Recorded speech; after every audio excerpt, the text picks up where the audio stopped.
quelque chose que je voudrais. Pourquoi Ouattara doit partir? Pourquoi Ouattara doit partir? On va écouter. On monte dans le final, notamment Alassane Ouattara, par exemple, a dit que si vous êtes gagné en premier tour, ce sera dû à la fraude. Mais Alassane Ouattara est un menteur. Et je le répète pour vos auditeurs et pour vos téléspectateurs, il ne faut pas que les gens fassent attention à son esbrouf. C'est parce qu'il est menteur qu'il n'a jamais réussi à arriver au pouvoir depuis 1993. Le mot est fort, menteur. Le mot n'est pas fort. C'est ce qu'il est. C'est la description. Alassane Ouattara était menteur. Ça, c'est Laurent Gbagbo. Mais j'ai pas fini. Oh. Ne vous précipitez pas. J'ai fini avec Alassane Ouattara aujourd'hui. Il va faire une crise la nuit, là. Ils vont faire injection pour qu'il puisse dormir. Quand j'ai fini le direct de ce soir-là, je vous ai fait une promesse. J'ai dit, je vais l'acculer. Je vais l'allumer jusqu'il tombe. Je vais le frapper jusqu'aux élections. Tenez, vraiment, c'est une bêtise humaine. C'est une bêtise morale. Tenez, vraiment, il est maudit. Je vais vous dire pourquoi. Avant de revenir sur le Rambabou, quand leur soi-disant grand frère Gaussou Ouattara, qui a été vice-président de l'Assemblée nationale, est décédé, un homme fortuné, un homme qui avait les moyens. Il est mort, il a laissé ses épouses et ses enfants. Et ils ont laissé la responsabilité à Téné Brahima de prendre soin de la famille de Gaussou. Et Téné Brahima a fait main basse sur la fortune du monsieur. Et il a refusé, même pour que les enfants du monsieur aillent à l'école. C'est vrai que Ouattara a un sérieux problème au RHDP. Parce que il a créé autour de lui un système de confiance qui repose sur 2 personnes, pas 3. Tous les noms que Chris Yapi cite tous les jours, là, je vous en prie, laissez Chris Yapi. La vérité, c'est ici. Détestez-moi, je m'en fous. Haïssez-moi, je m'en fous. Insultez-moi, je m'en fous. 2 personnes. Et ces 2 personnes-là, Ouattara les met même au-dessus de Dieu. Ah, c'est comme ça. Ça, c'est pas moi. C'est lui. Il s'agit de sa nièce. La première personne, c'est sa nièce. La secrétaire générale de la présidence. Et ensuite, Téné Brahima. Mais il n'a pas le choix. Parce que Téné Brahima est celui qui fait tous les sales boulots de Ouattara. Et Téné Brahima, jusqu'à sa mort, va jamais traiter Ouattara. Mais il est tellement bête qu'au RHDP, il n'est pas aimé. Il est pingre. Et moi, l'information que je vous donne ici, ce n'est pas une information. Habituellement, je dis que ça vient de Dieu. Ça vient pas de Dieu. Ça, c'est quelqu'un qui m'a dit, qui est bien informé au RHDP. C'est pas une source. C'est quelqu'un que j'ai rencontré comme ça. Qui m'a dit, Keïta, tu peux t'informer au sein du RHDP. Personne. Il n'y a qu'une poignée de personnes qui veulent Téné Brahima. J'ai dit, mais pourtant, c'est le fils ou le frère de votre président bien-aimé. Elle dit, il est pingre et méchant. J'ai dit, wow. Il est pingre et méchant, comment ça? Elle dit, Keïta, le premier Téné Brahima, malgré tout ce qu'il a, s'il voit le petit que tu as là, il veut prendre ça aussi. Et c'est quelqu'un, il a la kleptomanie. En fait, il vole. C'est une maladie qu'il a. Téné Brahima, vous mettez votre argent ici, et vous levez, vous allez prendre l'eau dans la cuisine, vous revenez, Téné Brahima va prendre votre argent et puis mettre dans sa poche. Mettez un billet de 1000 francs à côté de vous. Allez dans votre chambre. Le temps de revenir, Téné Brahima va prendre votre billet de 1000 francs là. Et puis il va mettre ça dans sa poche. Il a la kleptomanie, c'est un voleur. C'est une maladie, ça on peut pas soigner, c'est comme ça. Il a ça. Donc, les gens au RHDP, ils ont envie de proposer un nom, mais ils ne peuvent pas proposer un nom. Ils ont envie de dire, ils ne peuvent pas. S'ils s'amusent, on va les fioler. Donc, Alassane Ouattara repose son son héritage politique est familial sur deux personnes, un kleptomane et une femme foncièrement méchante. Elle, on m'a pas dit qu'elle est voleuse, mais dans tous les cas, vous savez tout. Et c'est elle qui a placé toutes ses autres sœurs dans les sociétés d'État. Et ne vous en faites pas, j'ai des éléments ici qui vont vous couper le souffle. Quand ça vient de Dieu, je dis ça vient de Dieu. Quand ça vient des hommes, je dis ça vient des hommes. Mais Keïta n'a pas de source. Voilà. C'est des gens que je rencontre comme ça par hasard ou des gens qui m'appellent. Et même quand vous me dites ça, je prends le temps. Parce que cette information, je l'avais avant. Elle n'a été confirmée que par cette tierce personne. L'attitude de Thierry Brema. Et la kleptomanie de Thierry Brema, elle l'a confirmé. C'est un klepto. Mettez votre argent à côté de Thierry Brema. Il a une mallette de milliards. Mais Thierry Brema va prendre votre billet de 500 et puis va mettre dans sa poche. C'est son problème. Et c'est ça qui fait que Ouattara a honte. Tu prends quelqu'un comme ça, tu fais comme président. Il va aller où? Il va à une visite officielle. Et puis il est assis dans le salon d'honneur, en train de parler à ses invités. En partant, il prend quelque chose puis il met dans sa poche.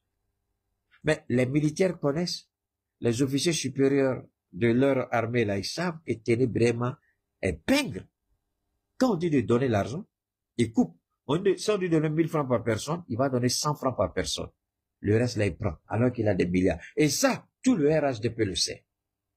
Et c'est la déception d'Alassane Ouattara, puisqu'il a tué et chassé autour de lui. À qui il peut avoir, la seule personne en qui il peut avoir confiance, Ouattara le regrette aujourd'hui. Et ça fait partie des confidences de Ouattara. Il est allé à un tel point avec Soro Guillaume. Ouattara n'est pas Keïta. Keïta, quand Keïta a tort, Keïta vient devant le monde et il dit, j'ai été manipulé. Les informations étaient erronées, non fondées et mensongères. Je reconnais mon tort, je présente toutes mes excuses aux personnes concernées, à l'État du Mali, au peuple malien et aux institutions de la transition. Je le dis parce que c'est comme ça que mon père, paix à son âme, Feu Gansou Keïta, m'a élevé avec ma mère, Feu Mariam Diallo. Quand tu as tort, reconnais tout de suite que tu as tort. Ne cherche pas à prouver quoi que ce soit. Ça n'en vaut pas la peine. Tu insistes dans ta bêtise, tu vas chuter. Tu vas tomber. Quand tu t'humilies, Dieu lui te relève. Parce que l'humilité qui t'a habité, c'est pourquoi quand les petits bâtards viennent ici, humilité, humilité. Tu mets l'humilité devant eux, ils ne rencontrent même pas le visage de l'humilité. Alors ici, Ouattara est en face d'un dilemme. Et c'est ici que moi j'interpelle ceux qui perdent leur temps à parler de Tidjane Thiam, Madame Gbagbo, Simone et Yves. Mais il y a des sujets plus importants. Le chaos que Ouattara prépare pour la Côte d'Ivoire. On va continuer d'écouter Laurent Gbagbo et on va remonter l'histoire. Parce que pour savoir ce qui va se passer dans 6 mois, si vous ne savez pas ce qu'il a fait en 93, si vous oubliez ce qu'il a fait en 2010-2011, si vous oubliez ce qu'il a fait en 2016 pour arriver au pouvoir en 2020, si vous oubliez ce qu'il a fait en 2014-2015, donc inutile de vous fatiguer, couchez-vous à la maison et laissez-le voler l'élection en 2025. Parce que vous devez comprendre qui il est. C'est en comprenant qui il est, vous serez mieux armé pour le combattre. On parle de Ouattara, mais beaucoup échappent à nos hommes politiques concernant Ouattara. C'est comme ça qu'on prépare les incidents. C'est comme ça qu'on prépare les incidents. Le journaliste pose une question à Laurent Gbagbo. Cette question remonte il y a très longtemps. Bien avant les élections, Laurent Gbagbo avait dit Alassane Ouattara était menteur. Je vous en prie, cette partie est fondamentale pour comprendre. C'est la même logique qu'ils sont en train de préparer pour nous par rapport à 2025.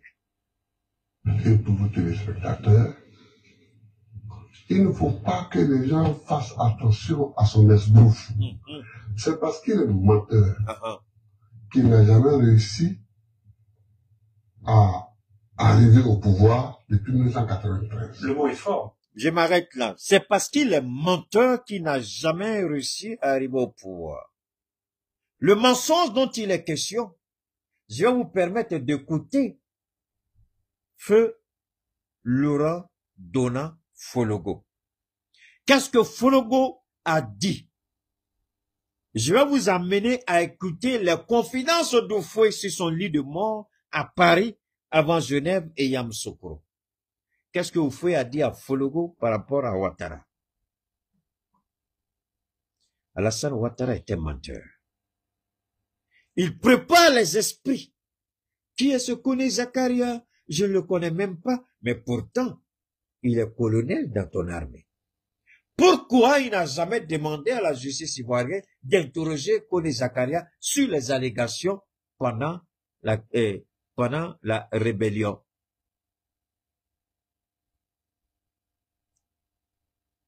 Koné Zakaria l'a nommément cité. Mais pourquoi il n'a pas instruit la justice pour interpeller Koné Zakaria sur les propos de Koné Zakaria? C'est un menteur congénital, un menteur génétique, un menteur pitoyable, un menteur sanguinaire, un menteur sans foi ni loi, Dramane Ouattara.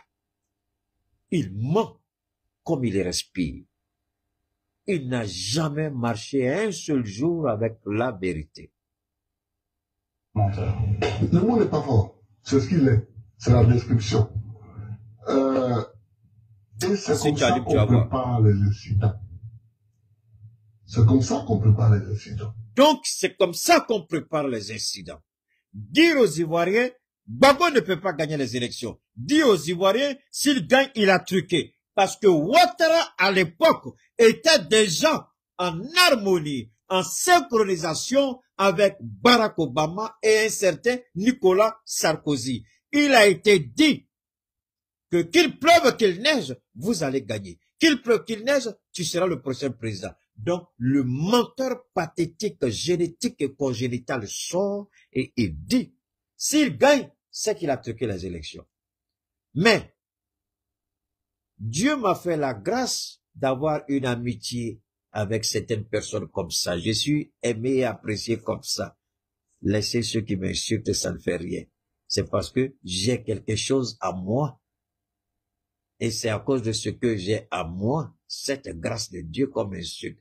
J'ai regardé le film en anglais, le film du prophète Mohammed sallallahu alayhi wa sallam que j'ai partagé dans les WhatsApp de famille Keïta. On a 2 WhatsApp de famille. Bon, c'est après que je me suis rendu compte que le film était en anglais. Si vous voyez ce que les fidèles ont subi, la persécution, comment ils ont été tués, sauvagement tués, mais c'est parce qu'ils avaient en eux la grâce de Dieu. Ils avaient en eux, Dieu avait placé ce qu'on appelle la sève. Dieu avait mis en eux quelque chose. Et c'est cette chose que l'ennemi voulait détruire. Une parenthèse. Vous voulez comprendre un peu comment Dieu fonctionne? Cela vous permettra de comprendre qui est Keïta et de mieux cerner ce que dit Keïta. La Mecque, on n'a pas trop, reste un mystère. Le choix de Dieu par rapport à l'Arabie Saoudite reste un mystère. Mais c'est un mystère que je m'étais posé multiples questions. Et le film, c'est chaque fois que je regarde après, j'arrête un peu, j'ai fait mon travail. J'ai regardé le film sur 3 ou 4 jours. Chaque fois que j'arrête, après, je viens puis je suis encore. J'ai compris le mystère. Pourquoi Dieu a choisi la Mecque, l'Arabie Saoudite. Et pourquoi Dieu a choisi la Kaaba. Ça, personne, c'est en regardant le film que c'est comme, l'explication n'est pas donnée dans le film. Non, non, non, non, non. Quand vous posez des questions, quand vous commencez à réfléchir, quand vous vous interrogez, Dieu lui-même, il vient et puis vous instruit. Alors, j'ai commencé, et puis en regardant le film, tout de suite, c'est comme si Dieu me disait, le choix de la Mecque, c'est par rapport à ça et ça. L'Arabie Saoudite, c'est par rapport à ça et ça. Alors, la Kaaba, c'est par rapport à ça et ça et ça. Et j'ai commencé à mettre les éléments spirituels et j'ai compris tout de suite pourquoi la Kaaba. Et la Kaaba était le lieu d'adoration du satanisme. Il y avait plus de 360 idoles dedans. 360 dieux à l'intérieur de la Kaaba. Plus de 300. Ils étaient à l'intérieur. 300, même 360, something like that. Il dit, wow, wow. Tout ça, ils étaient dedans. C'est quand le prophète a pris possession de la Kaaba, qu'on a fait sortir ces faux dieux, à peu près 360. Et c'était le lieu par excellence où tout le monde venait de par le monde pour faire cette adoration. Et quand vous mettez une fille au monde, on doit la tuer. C'est pourquoi quand les gens disent, ah, pourquoi Dieu n'a pas mis les femmes devant? Vous êtes tellement Dieu, vous ne savez pas de quoi vous parlez. Pourquoi Dieu a choisi la Mecque? Il y a une des raisons dedans. On tuait les femmes, les bébés filles, on les liquidait, on les tuait. Mais ça, c'est autre chose pour une autre fois. Ici, hé hé, Baba Laurent nous dit, il est un menteur, mais pourtant c'est vrai. Écoutez. Alassane Ouattara proclame depuis toujours que lui, il est majorité dans le pays. Et ce que moi je reproche à Bédier, c'est de ne l'avoir pas laissé se présenter en 95. Moi, le plus grand mal que je lui ai fait, c'est de signer un papier l'autorisant à être candidat. C'est le plus grand mal que j'ai fait à la fin. Maintenant. Regardez quelque chose que Gbagbo Laurent dit. J'aurais souhaité que le président Gbagbo laisse Ouattara être candidat en 95. Où lui-même a refusé d'aller aux élections parce qu'il dit que Ouattara doit être candidat. Il dit, mais le mal qu'il a fait à Ouattara, c'est de l'avoir autorisé à être candidat. Ah, comment il a fait du mal à Ouattara? Because Ouattara's gonna burn in hell. He's going to be thrown in hell. Not burned by the holy fire. Demoniac and satanic fire.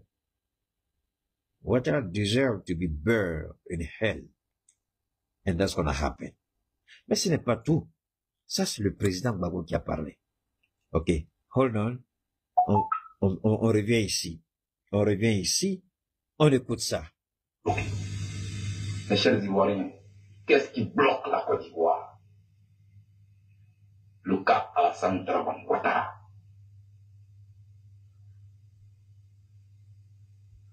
Voici les deux bouts de phrases qui ont divisé la Côte d'Ivoire. Et ce que les gens semblent ignorer. On ne veut pas que je sois candidat parce que je suis du Nord. Je vous ai dit, je vais vous prouver ici, pourquoi Charles Blé Goudé, du vivant d'Alassane Ouattara, ne sera jamais candidat en Côte d'Ivoire. Dans son lit, voilà, c'est la vérité qui est là. C'est à cause de ça que Charles Blé Goudé a été retiré de la liste électorale. Ça, voilà le crime de Charles Blé Goudé. On ne veut pas que je sois candidat parce que je suis musulman. Ah, je ne savais pas. Or donc, Alassane Dramane Ouattara était candidat de l'islam. Était-il candidat d'une religion? Je l'ignorais.